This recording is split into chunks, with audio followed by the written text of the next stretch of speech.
Before we begin, I want to thank Square Enix for generously providing a Switch and Xbox One copy of Final Fantasy XII for this video. So if this is one of your first times considering Final Fantasy XII, then welcome to Ivalice. This is one of my favorite Final Fantasy games and I'm excited to introduce it to people. There are three versions to Final Fantasy XII. There's the original release, the International Zodiac Job System release, and the Zodiac Age. We're gonna start from the original game and go in chronological order of releases. As I always say, there's no wrong way to enjoy Final Fantasy XII as long as you enjoy the experience. Though keep in mind that Final Fantasy XII faces a pretty massive gameplay overhaul, and arguably for a good reason. So with that out of the way, let's get into the original release of the game, which released in Japan in March 2006, in North America in October 2006, and in Europe in February 2007. The North American release saw a minor amount of gameplay changes, only a handful. I think the most notable change is that if a spell doesn't connect, then it doesn't consume MP. The North America and Europe versions also had features like 16:9 support and some more dialogue made skippable. The PS2 version also has some noticeable loading times and some really bad save times. And the game runs 30 FPS in the field and 60 FPS in the menus. And since the battles are in the field now, the battle menus are 30 FPS even in wait mode.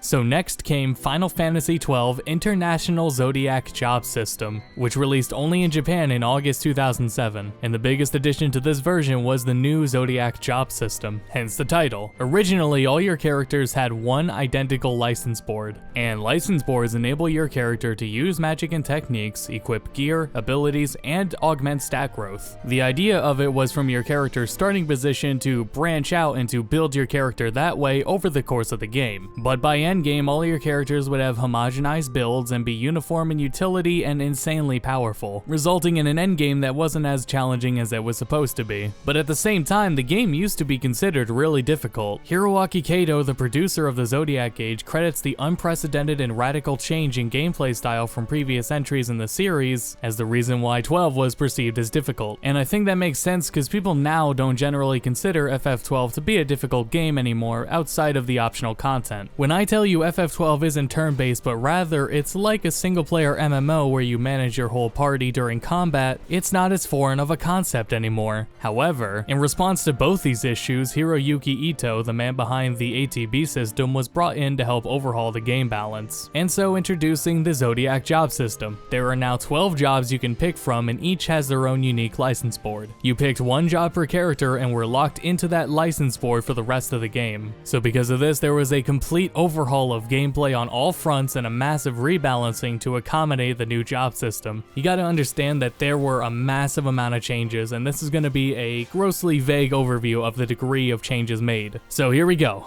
Beginning LP items, gear, guild, gambit, equipment, stats, and licenses were changed. Magic spells were overhauled. Enemies were overhauled from their movement patterns to their magic. Status effects were tweaked. New and tweaked items, gear, gambits, and weapons. The damage cap was removed. Quickenings, which are limit breaks, use their own meter now. Espers, which are summons, can now be summoned for longer. Guests were buffed, but now they also use items from your inventory. Shop inventories were adjusted, and now later game weapons are in earlier shops, thus those weapons are weaker. 700 new treasure chests were added, adding up to a total over 1,600. Some were moved and some had their item pools altered. And notably, the Zodiac Spear was made easier to obtain, but then they also added 2 new invisible super weapons hidden in 2 invisible chests. And lastly, some side quests and hunt rewards were changed. Outside of those changes though, the game introduced 3 new game modes. There's New Game Strong Mode, which you start at level 90 but keep in mind that your inventory does not transfer, and New Game Weak Mode unlocked from beating Trial Mode, and you start at level 1 and there is no leveling up the entire playthrough. You don't keep your inventory there either. And then there is Trial Mode, and Trial Mode is a 100 stage gauntlet, including super bosses at the end of it. The adjustments made to gameplay did end up making the game a bit easier, so the purpose of these modes is to offer an additional challenge. And last thing to note is that this version of the game added a way to speed up the gameplay. If you pressed L1, it would multiply the game speed by 2. Now we have Final Fantasy XII The Zodiac Age releasing worldwide on PS4 in July 2017. It was co-developed by Virtuo Studios, but just like Final Fantasy X and X-2 HD Remaster, much of the original dev team and heads are involved in supervising, and are the ones behind the calls being made. The primary goal of the Zodiac Age was to enhance the gameplay further rather than try to enhance the graphics further than they needed to. Kato felt that 12 XII is such an expansive game and that making the game more accessible to play would enable players to explore more of the world. Nevertheless though, this version still features higher resolution backgrounds and environment textures, higher poly models, updated lighting and shading, updated menus and bestiary, overhauled UI, cleaner looking typeface, and higher resolution FMVs. Frame rates are the same though, with 30 in the field and 60 in the paused menus. And new features include autosaves, dual audio, option for a reorchestrated soundtrack done specifically for the Zodiac Age,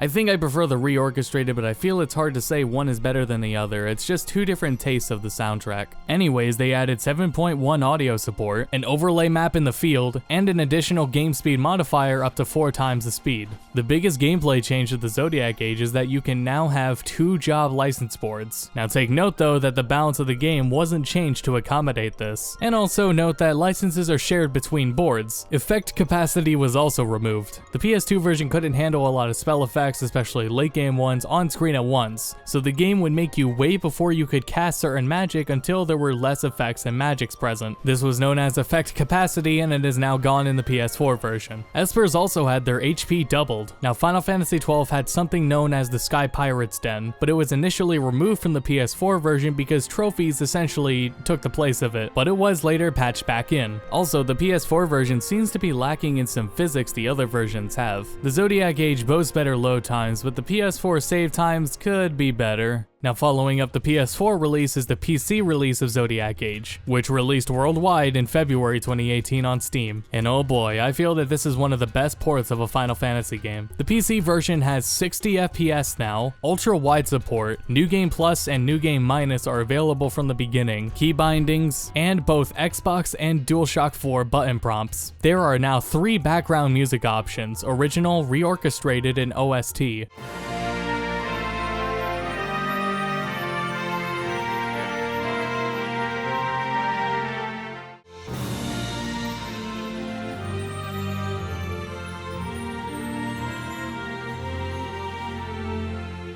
And again, basically 3 different tastes of the soundtrack.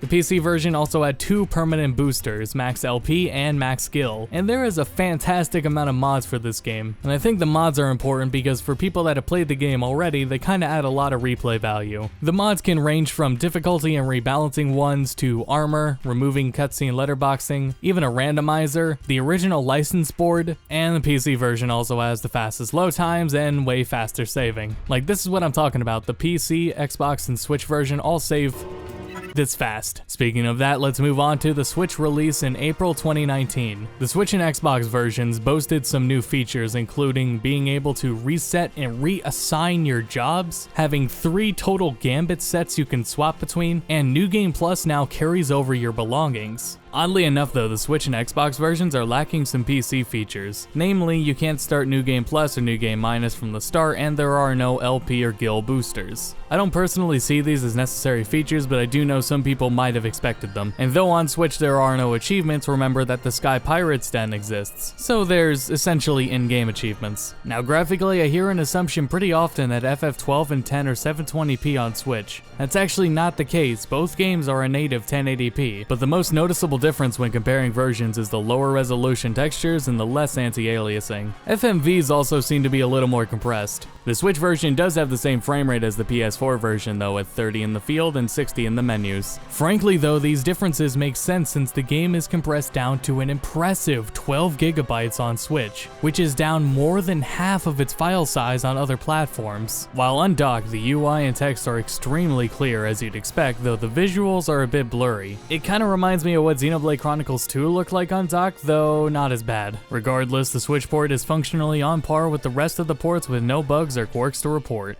The Xbox One version of the Zodiac Age also released April 2019. Like I said, this version also has the features to reset and assign jobs, have 3 Gambit sets, and New Game Plus carries over your belongings. Real quick, I really hope the PS4 and PC versions get these changes. They don't make the game any more easier than it is, they're just invaluable quality of life changes, and I encourage people to be vocal if they want to see these changes added. Being able to change jobs at any time adds a lot to the creativity and experimentation philosophy behind the game. And just to reiterate real quick, savings on par with PC, you can't start New Game Plus or New Game Minus from the start, and there's no LP or guild boosters. Graphically, shadows seem different, but some textures look higher resolution than the PS4 version, though keep in mind that this game is Xbox One X enhanced and can go up to 60 FPS. On the One S though, it's the same as always, 30 in the field and 60 in the menus. And again, functionally sound and no bugs to report. Now, like I said, creativity and experimentation are driving philosophies of Final Fantasy XII. With the Xbox One X version holding all of those 3 new features plus the 60 FPS, I believe it to be the definitive console version of the game, though it isn't a make or break thing for the other versions at all.